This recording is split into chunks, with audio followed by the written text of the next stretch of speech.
Bonjour à tous, j'espère que vous allez bien. Est-ce que ça vous arrive de donner beaucoup pour les autres, donner de votre temps, donner beaucoup d'énergie, d'être beaucoup à l'écoute, donner de votre personnalité ou donner de votre argent aussi pour aider les autres et puis d'avoir ce sentiment d'être vidé à un moment? Voire même, à certains moments, d'avoir le sentiment qu'on peut vous utiliser, que vous êtes une trop bonne poire, une trop bonne pomme.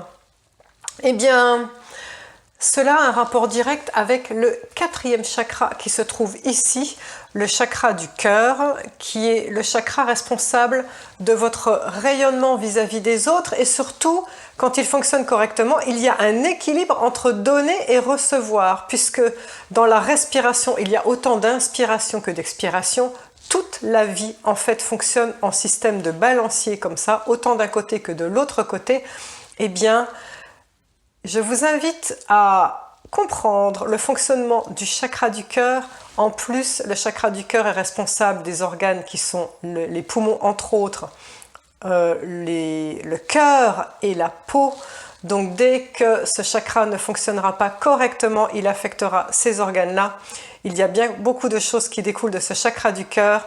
Je vous invite à regarder la petite vidéo que j'ai faite il y a 2 ans et demi. C'était mes toutes premières vidéos, j'étais débutante, soyez indulgents, mais le message est toujours le même. Bonne lecture. Namasté. Aujourd'hui, nous allons aborder le chakra du cœur. C'est le quatrième chakra. Chakra dont la couleur est verte, qui s'appelle Anahata. Ce chakra se trouve en plein milieu de la poitrine. Il y a un élément qui lui est relié. On va du plus lourd au plus léger à chaque fois qu'on remonte au niveau des chakras. Le premier c'était la terre, le deuxième c'était l'eau, le troisième c'était le feu. Je vous laisse imaginer 2 secondes qu'est-ce que ça peut être le prochain, qui est plus léger que le feu. Respiration, chakra du cœur, bien évidemment, c'est l'air. Il y a une note qui lui est associée. Premier, do, ré, mi, la quatrième note est en fa. Si vous voulez faire un son qui puisse ouvrir ce chakra, vous allez donc faire la lettre fa avec un a fermé. A. Le sens qui a un rapport avec ce chakra-là, c'est le toucher.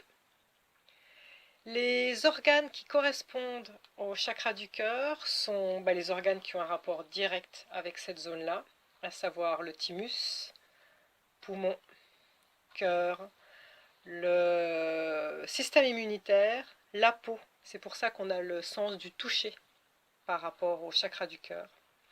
Les seins aussi. Alors, on va voir comment faire pour avoir ce chakra qui est équilibré. Quand il est très équilibré, on va dire d'une personne qu'elle a le cœur sur la main, qu'elle ouvre son cœur. Quand le cœur, le chakra du cœur est déséquilibré, on va dire d'une personne qu'elle a le cœur sec, qu'elle a un cœur de pierre. Ça vous donne déjà des petites pistes. Quand ce cœur, justement, ce chakra du cœur est fermé, la personne aura tendance à l'isolement, au jugement facile, à la jalousie, à avoir un cœur sec, un cœur de pierre justement. A l'inverse, quand ce chakra du cœur est beaucoup trop ouvert, et oui parce qu'il peut être trop ouvert, ça peut donner ou bien une personne qui va donner beaucoup, acheter les autres pour se faire aimer, donner trop, ou alors ça va avoir la possibilité que cette personne ait le syndrome du sauveur. Voilà, elle ne pourra pas s'empêcher dans toutes les situations d'aider tout le temps. Ça c'est trop.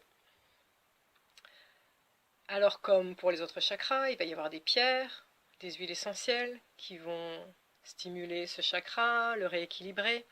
Au niveau des pierres, vous allez avoir toutes les pierres qui sont vertes. Alors, principalement l'aventurine, la malachite qui sont les pierres des guérisseurs, les émeraudes bien sûr. Il y a aussi une pierre qui n'est pas verte, une seule, qui va avec le chakra du cœur qui est le quartz rose. Alors, vous allez certainement comprendre, finalement, peut-être, pourquoi j'ai toujours toutes ces pierres vertes sur moi. Parce que les guérisseurs donnent l'énergie qui est l'amour. Je suis guérisseuse.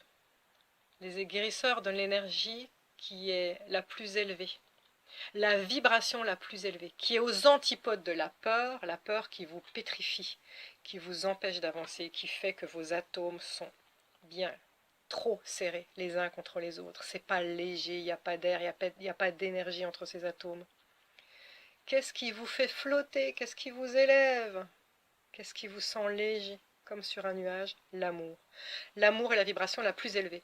Donc quand on soigne quelqu'un, c'est par le chakra du cœur. On donne de l'amour. Moi qui vois les énergies, qui vois les couleurs d'aura des gens, sachez que la couleur qui sort de mes mains et qui sort des mains de n'importe quel énergéticien, guérisseur, magnétiseur, chaman, donnez-leur le nom qu'ils veulent, la couleur qui sort des mains est toujours verte. Voilà. On peut, si on veut, ça ce sera un détail, j'en parlerai peut-être plus tard quand je ferai des formations de guérisseurs, on peut, si on veut, en focalisant notre mental, choisir d'envoyer des couleurs différentes pour des situations différentes. Mais si on n'envoie pas d'intention particulière, la couleur qui sort des mains d'un guérisseur est toujours verte. Alors, ça c'est pour les pierres. Il y a maintenant des huiles essentielles qui vont vous permettre d'harmoniser le chakra du cœur. Toujours pour des huiles à mélanger dans le bain ou à mettre en massage, il va vous falloir 3 gouttes d'huile essentielle de rose, 2 gouttes d'huile essentielle de mandarine et 1 goutte de vétiver. Maintenant, il faut savoir que les chakras se bloquent ou sont trop ouverts à cause d'attitudes face à la vie. Quelle est l'attitude juste à avoir pour avoir un cœur qui fonctionne correctement? Un chakra du cœur qui fonctionne correctement, bien évidemment, puisqu'on parle des chakras. Première chose, ça va être la gratitude. La gratitude, il faut savoir que c'est une vibration qui est presque aussi élevée que l'amour. Pourquoi la gratitude et pas l'amour, vous me direz? Parce que quand on est en dépression, quand on est malade ou que rien ne va plus, c'est très difficile d'éprouver de l'amour ou d'éprouver de la joie, qui sont les vibrations les plus élevées. Donc il y a une vibration qui est une émotion qui est légèrement inférieure à l'amour ou à la joie vibratoirement, ça va être la gratitude. C'est quoi la gratitude? C'est savoir remercier, savoir voir la personne pour ce qu'elle est, pour qui elle est, pour ce qu'elle a fait pour vous. C'est savoir reconnaître le travail accompli. Donc la gratitude, ça consiste à dire merci. Merci pour ce que vous avez fait, merci pour qui vous êtes. C'est plus juste un sourire.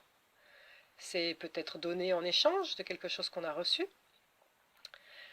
La gratitude, ça vaut pour vous aussi. C'est très important. Avant de vous endormir le soir ou à l'issue d'une méditation, d'une relaxation, que vous terminiez toujours votre relaxation ou votre méditation, ou que vous fassiez cette petite prière avant de vous endormir, remerciez-vous. Remerciez-vous d'être la personne que vous êtes, cette belle personne qui fait du mieux qu'elle peut avec les armes qu'elle a, avec l'éducation qu'elle a, avec ce qu'on lui a fourni à disposition. C'est très important parce qu'en faisant ça, vous allez élever vos vibrations et vous allez vous donner toutes les chances d'avoir un chakra du cœur qui fonctionne correctement. Comment faire pour que le chakra du cœur fonctionne correctement? Souvenez-vous, quand il était trop ouvert, c'est parce que la personne donne trop. Donc, de la même manière qu'il y a un équilibre entre l'inspire et l'expire, de la même manière qu'il y a des cycles de lune montante, descendante qui sont égaux en montant et égaux en descendant, vous l'aurez compris, tout doit fonctionner à part égale entre donner et recevoir. Inspire, expire, montée, descente, dans les cycles. Donc, vous vous devez de faire attention que vous donnez à part égale. Si on donne trop, dans votre subconscient, à un moment, il risque d'y avoir l'idée ou la notion qu'on vous utilise, que vous êtes manipulé. Et donc ça, à un moment, ça va créer une mauvaise vibration qui fait que vous vous sentirez en décalage. Il y a quelque chose qui cloche, qui ne va pas. En revanche, si vous prenez trop, donnez-moi, donnez-moi, dans votre subconscient, à un moment, il y aura l'effet inverse de se sentir redevable. Donc c'est important d'avoir un équilibre entre donner et recevoir. Ça ne veut pas dire « tu m'as donné un bisou, je te dis un mot gentil ». Oui, vous pouvez si vous voulez. Mais ça ne veut pas dire qu'il faut un équilibre de personne à personne. Il faut que ce soit dans l'univers. C'est-à-dire, si vous estimez qu'on vous a fait beaucoup de bien, qu'on vous a fait un cadeau, que vous avez une belle augmentation, qu'on vous a fait plein de compliments ou j'en sais rien, remerciez l'univers d'une autre manière. Vous pouvez remercier en tendant la main à un SDF, en lui donnant une pièce, en faisant un sourire à une petite mamie ou en l'aidant à traverser la route, que sais-je, en donnant à une association caritative, bien évidemment. Donc, il y a moult façons de donner, alors cherchez celle qui vous convient. Pour terminer, par rapport à la meilleure façon d'entretenir ce chakra du cœur, c'est tout ce qui aura un rapport avec tendre la main. Il y a beaucoup de scientifiques qui ont fait des études qui ont prouvé que les personnes qui sont en état de stress intense, de dépression, sont des personnes qui ont toute tendance à s'isoler. Moi contre les autres. Moi versus les autres.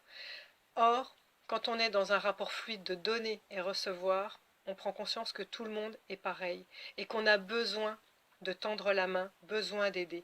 Et ce besoin d'aider fait que dans le regard des autres, il y aura cette gratitude qui va vous nourrir. C'est de l'amour pur qu'on va recevoir. Ça va vous nourrir. Ça, c'est une vibration élevée qui fait que vous allez vous sentir bien. Donc, voyez comment vous pouvez tendre la main. Association caritative, la petite mamie d'à côté de chez vous, la petite voisine qui est toute seule et qui a besoin de compagnie. Tendez la main et aidez votre prochain. Je sais que ça peut paraître un peu cucu, un peu... Ben oui, mais on en revient à ça malgré tout. Il y a aussi une méditation qui est très intéressante à faire quand on veut vraiment travailler sur son chakra du cœur. Ça s'appelle justement la méditation de la compassion, la méditation du cœur. Ça consiste en quoi? Vous allez vous mettre en lotus, prendre 2-3 bonnes inspires pour bien relâcher les tensions. Et vous allez visualiser un peu comme une soupe populaire et que vous êtes une personne qui distribue la soupe populaire. Alors pour que vous visualisiez bien le tableau, comment ça se passe à la soupe populaire? Vous êtes à un stand, il y a une espèce de table, vous avez une grosse marmite de soupe. Et puis là, au loin, il y a des tas de personnes qui viennent avec les récuelles pour que vous puissiez distribuer la soupe. Ça va, vous avez le tableau, visualisez bien. Eh bien, voilà ce qui va se passer. La soupe populaire, vous allez visualiser toute une file de personnes qui vont commencer par, au départ, la personne que vous aimez le plus, puis une autre personne que vous aimez un petit peu moins, et une autre un petit peu moins. Et puis, au final, en bout de ligne, là, vous avez les personnes que vous détestez vraiment. Mais elles sont dans la ligne. Et puis, la personne de la fin, c'est une surprise, je vous dirai qui c'est. Alors, voilà en quoi ça consiste. Vous fermez les yeux. Vous imaginez la première personne qui arrive devant vous pour récupérer la fameuse soupe populaire. À l'inspire, vous allez prendre de l'énergie de cette personne. Donc à l'inspire, imaginons que j'ai mon conjoint face à moi, personne que j'aime le plus. À l'inspire, je vais imaginer qu'il me dit des choses gentilles ou qu'il me fait un câlin par exemple. À l'expire, c'est l'inverse, c'est moi qui vais donner. C'est moi par le chakra du cœur, vous visualisez bien que ça sort par cet endroit, qui vais donner de l'amour, qui vais faire des compliments. Et vous pouvez rester autant de temps que vous voulez avec cette personne. Inspire, vous prenez de l'amour de cette personne. Expire, vous lui en donnez. Une fois que vous avez assez travaillé avec cette personne, vous lui dites au revoir. Et on passe à celle d'après. Une personne que vous aimez un petit peu moins. Et inspire, expire, ainsi de suite. 3-4 fois de suite. Hop, à la prochaine. Et vous avez compris le truc? À un moment, vous allez devoir arriver chez vos ennemis, chez ceux qui vous irritent, qui vous agacent. Eh bien ça c'est formidable, parce que ça veut dire quoi cette méditation? Ça veut dire que vous allez devoir leur trouver des choses de bien quand même. Parce que personne n'est foncièrement mauvais.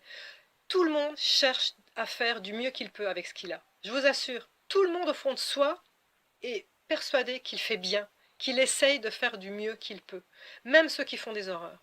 Donc, cette personne que vous ne pouvez pas supporter, à l'inspire, elle va vous dire des choses gentilles. Et à l'expire, vous vous débrouillez comme vous voulez, mais vous allez lui faire un compliment, au moins, ou trouver une de ses qualités. Et vous allez focaliser l'attention là-dessus. Inspire, il vous dit quelque chose de gentil. Expire, vous trouvez quelque chose de gentil à lui dire. Ça a des vertus incroyables. Pourquoi? Parce que ça va littéralement changer votre énergie et votre vibration. C'est-à-dire que vous allez être dans de meilleures dispositions vis-à-vis de cette personne. Et la prochaine fois que vous la rencontrerez, vous verrez que vos interactions seront totalement différentes parce qu'il va se passer quelque chose. On est avant tout animal, on est avant tout instinctif. Et on va percevoir dans votre énergie, tiens, elle n'est pas comme avant. Elle ne dégage pas ce côté fermé, cette rancœur qu'on retrouve dans le physique, dans les lèvres pincées. Ben non, je vois plus ça chez cette personne. Donc forcément, par l'action-réaction, cette personne-là non plus ne va pas vous envoyer de l'agressivité puisque vous n'en envoyez pas. Donc vous allez voir que ça va créer des relations beaucoup plus fluides et que, en ouvrant votre cœur, tout va s'ouvrir autour de vous. J'en reviens à ma dernière personne de la soupe populaire, vous vous souvenez? Si vous avez bien écouté et si vous avez bien suivi ce petit tuto, vous saurez qui c'est vous. À la fin de la soupe populaire, vous allez visualiser devant vous un double de vous. Et à l'inspire, cette personne va vous dire tout le bien de ce qu'elle pense de vous, le double de moi va dire tout le bien qu'elle pense de moi. Et à l'expire, le double, vous allez lui dire tout ce que vous pensez du bien d'elle. Alors ça peut être très intéressant que ce ne soit pas un double qui ait le même âge que vous. Par exemple, si vous avez été blessé en étant petite fille, par exemple, vous avez subi le divorce de vos parents, vous êtes senti coupable, en tout cas ça reste une blessure un peu, une plaie ouverte, visualisez la petite fille devant vous. Et à l'inspire, elle va vous dire des choses gentilles, et à l'expire, vous allez lui dire « Tu sais, t'as fait du mieux que t'as pu, t'as été formidable, c'était pas de ta faute. » Et puis à l'inspire, on recommence, elle vous fait des câlins, elle vous donne plein de gratitude, et à l'expire, vous allez lui reparler. Pour ceux qui ont peur de mourir trop jeune, figurez-vous qu'une fois j'ai une patiente qui est venue me voir, elle me disait « Sandrine, je suis persuadée que je vais mourir à 50 ans. Je ne sais pas pourquoi, j'en suis persuadée. » Et ça crée un tel stress chez elle que j'aurais pu signer qu'elle allait mourir à 50 ans. C'est-à-dire qu'elle s'était programmée. Elle avait programmé son corps à mourir à 50 ans. Ça a créé tellement de stress que je ne suis même pas sûre qu'elle ne serait pas morte avant. Et bien voilà ce que je lui ai dit. Je lui ai dit de faire ce genre de méditation. Mais je lui ai dit de contacter la grand-mère toute fripée, toute belle, toute mignonne, avec les étoiles dans les yeux devant elle. Je lui ai dit, visualise une grand-mère qui est toi. Et à cet inspire, cette grand-mère va te dire « Regarde, moi je suis une sage, j'ai appris des tas de choses, regarde, voilà, regarde comme tu es belle, comme je te trouve belle. » Et à l'expire, allez parler à cette grand-mère, dites-lui comme vous la trouvez merveilleuse, avec ses petites étoiles dans les yeux, avec ses petites rides qui témoignent de sa sagesse. Parlez avec qui vous allez être plus tard. Et puis là, vous faites quoi? Vous mettez un programme d'amour dans votre corps. Pourquoi votre corps irait faire des maladies? Pourquoi? Votre corps choisit de faire des maladies pour vous donner des signaux. Si tout va bien et que vous lui parlez correctement, vous n'aurez pas de maladie. Croyez-moi. Eh bien, je crois avoir fait le tour du chakra du cœur. La suite, chakra de la gorge. À très bientôt. Namasté.